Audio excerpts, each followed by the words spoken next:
Hi, it's Melinda. It just finished raining. I'm from Hope When There Was None. So you can hear a little bit of thunder out there. I'm outside just kind of checking. I was going to look for Mr. Awesome, but he's in the barn right now. So right now, I just want to touch base a little bit on writing. I've had a few folks ask, how did you get started writing? What was the process? How was it? Was it hard? And it's scary to go ahead and jump out of your comfort zone and do something that might scare you a little bit. These book tours kind of scare me because a lot of people that, I don't like public speaking, but this is something that a lot of folks don't do or don't like to do. And it's scary. I'm doing a lot of things that kind of scare me, like beekeeping as an example. I didn't like bees, but I thought, if I keep bees, this might help me with my fear.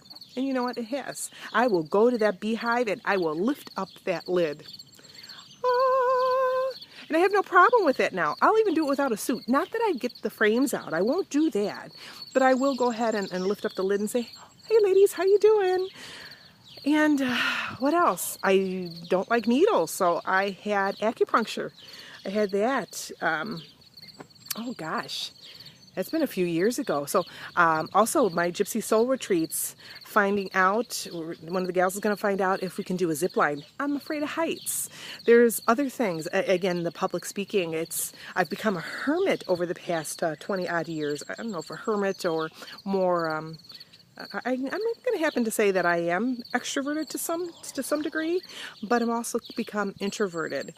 But ambivert. I believe that's what the word is now. I do like my own space. Previously, I couldn't stand to be home. Not that I couldn't stand it. I didn't like when my then partner was home. And I would do anything, if possible, to leave if I could, or find an excuse, if we could, to leave. But I love my place. I love the roosters and the chickens and the garden. A little overgrown, but I love my garden. I love this life. I love our property here. So I don't want to leave. I have a hard time leaving our place. It's kind of become a sanctuary for me. See the butterflies and the birds. But anyway, so writing, getting back to that. I started by blogging. My sister and my lovely husband, Mr. Awesome, had encouraged me, why don't you write? You seem to like to do that anyway. So I started blogging, and it ended up being very healing for me. From that, I had gotten aspirations. I'm trying to think of the right word, but enough people to say, well, especially Terry and Amanda, to say, why don't you put this in a book? You have more than enough information. Throw it in a book. And yes, my clothes, yeah, they're still on the line. It just rained. They are so wet. Anyway, so I went ahead and started writing, blogging. I blogged, and then after a while I thought, yeah, I can do this. I can go ahead and write. And that's Fred. Fred's doing really good, by the way. So I can write. I can do this, and let's try it. Not that I didn't even consider that I would really actually publish this thing. I kind of thought like, nah, I might just hold on to it just for my own, I'm having a lot of brain fog today. You just have to excuse me, guys. For my own edification. And I might not hit that publish button, but when I did, it was awesome. The editing process is daunting. I have not been in school for a very long time. I'm at level 48. So you can guess my age. So I'm at level 48, and so grammar, sorry guys, the there, the they are, and where to put my period and whatnot. It's been a long time. I have been looking up that information, and I've done rewrite after rewrite. I've had people help me do the editing process, and we thought we had it all. We thought we had everything going, only to find out, well, guess what? We didn't. So I did a lot of taking care of books, and yeah, you see the little chicken coop Mr. Awesome was putting together for me. The rain, it kind of blew over. He didn't have it fastened down though. That's okay. So anyway, I did the blogging. You can blog into a book. You can just maybe write down on scrap paper, get what do they call it? Wattpad? Nanowrimo. I might be saying that wrong, but they do have writing camps that are available online. There are vlogs. Vlogs are a wonderful way to share your story with just you. You don't have to go ahead and hit the button to save for everyone to see. This can be your own private thing. Diaries, again, get a composition book and just write. Write with the old pen or pencil, whatever feels good. And when you're ready, go ahead and use like Scrivener or Word or something that that maybe some other professionals use. There are great dictation programs that you can use to write. And yes, this is my house in the background. It is a work in progress. I love my house. Don't diss the house. That was on my vision board, okay? I have that. I should have that in another video, I think, about vision boards and so on. If not, I will. I promise. But I'm happy I did it. Now it's like I can't stop. All these words just keep going, and all these stories I'm going to be doing a survivor story, not mine. This is going to be stories that I've heard that have been passed down from friends and family and friends of friends and so on.